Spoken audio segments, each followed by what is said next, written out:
নমস্কার দর্শক বন্ধুরা, আমি প্রতিমা। কুকিং উইথ প্রতিমা চ্যানেলে তোমাদের সবাইকে আবারও একবার আন্তরিকভাবে সুস্বাগতম। আশা করি তোমরা সবাই ভালো আছো, সুস্থ আছো। আমিও তোমাদের মতো ভালো বন্ধু পেয়ে বেশ ভালো আছি। আজকে আমি তোমাদেরকে কাঁচা আমের একটা মজাদার রেসিপি শেয়ার করব।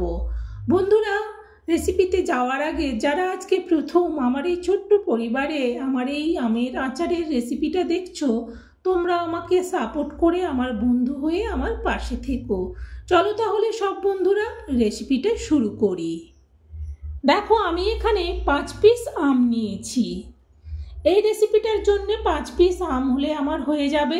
তোমরা তোমাদের পরিমাণে কম বেশি নিও। এই সব আমগুলোকে সবের প্রথমে আমি কেটে নেব। চলো তাহলে আমগুলো কেটে নিই। দেখো, আমগুলোকে সব কেটেছি। আর এইভাবে একটু আঁটি থাকলে আচারটা খুব ভালো হয়। আর আমের এমনভাবে ছাল তুলবো সবুজ ভাবটা কিন্তু থাকবে, পুরো সবুজ ভাবটা তুলে দেবো না। এবার এগুলো ধুয়ে নিই। দেখো, আমগুলো পরিষ্কার করে ধুয়ে নিয়েছি।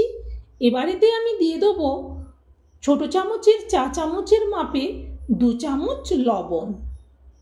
2 চামচ লবণটা দেওয়ার পর লবণটাকে ভালো করে আমের মধ্যে মিশিয়ে দেবো। পুরো আমের মধ্যে লবণটা মেশানো হয়ে গেলে এই আমটাকে আমি ঘন্টাখানেকের জন্যে এমনি একটা বাটির উপর বসিয়ে রেখে দেবো।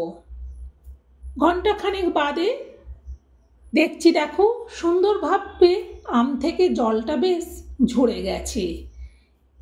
এইভাবে আমটার জলটা ঝরিয়ে নিয়ে এবার এটাকে আমি রোদে দিয়ে দেবো একদিনের জন্যে। দেখো, সারাদিন রোদ খাওয়ানোর পর পুরো আমটা বেশ সুন্দরভাবে শুকিয়ে গেছে। এইবার আমি একটা বড় জায়গার মধ্যে পুরো আমটাকে ঢেলে দিলাম। এরপর দিচ্ছি 1 চামচ লবণ। এরপর এতে দিয়ে দেবো ছোট চামচের মাপে 2 চামচ চিনি। চিনিটা দেওয়ার পর এতে দেবো পরিমাণ মতো হলুদ, আর দেবো 1 চামচ শুকনো লঙ্কার গুঁড়ো। এবার এটাকে ভালো করে মিশিয়ে নেব। আমটা তো শুকিয়ে গিয়েছিল, এই যে লবণ আর চিনিটা দিলাম, হলুদ আর লঙ্কার গুঁড়ো একসাথে মাখিয়ে এটাকে মিনিট 10 জন্য আবারও রেখে দেবো।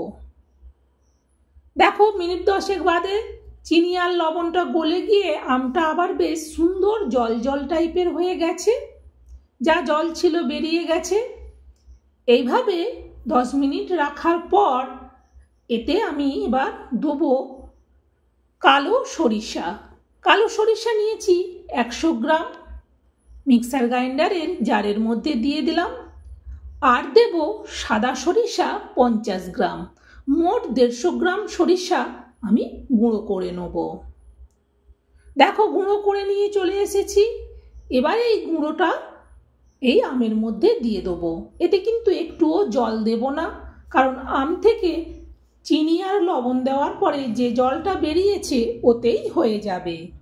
এবার এটাকে শুকনোতেই ভালো করে উল্টে পাল্টে চামচ দিয়ে মিশিয়ে নেব। সব বন্ধুরা রেসিপিতে লাইক দিও।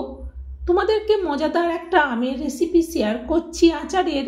এটা কিন্তু আম তেল হিসেবেও ব্যবহার করা যায়, কাসুন্দি হিসেবেও ব্যবহার করা যায়। খেতে এটা খুব সুন্দর লাগবে।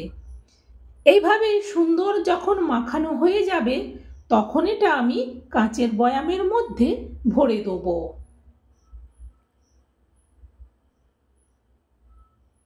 আমার দেখানো প্রসেসে বন্ধুরা এই আচারটা একবার বানিয়ে দেখো, এটা সত্যি দুর্দান্ত স্বাদের লাগে। সব আমের মিশ্রণটা বয়ামের মধ্যে ভরা হয়ে গেলে এরপর আমি এই বয়ামের মধ্যে দিয়ে দেবো বেশ কিছুটা কাঁচা লঙ্কা। বেশ অনেকটাই কাঁচা লঙ্কা দেবো যাতে সুন্দর সেন্ট হয়। এইভাবে এই আচারে কাঁচা লঙ্কাটা দিয়ে দেখবে। তারপর এতে পুরো যতটা আম আর লঙ্কা করে আছে সেটা ডুবে যাবে, এরকম মাপে তেল দিতে হবে। বন্ধুরা, এত সুন্দর একটা আমের রেসিপি আমি তোমাদেরকে শেয়ার করলাম। তোমরা এটা তোমাদের আত্মীয় বন্ধু বান্ধবদেরকে শেয়ার করে দিও, যাতে এইভাবে আমের আচারটা সবাই বানিয়ে নিতে পারে। আবার পরের রেসিপিতে দেখা হবে বন্ধুরা। সবাই ভালো থেকো, সুস্থ থেকো। টাটা।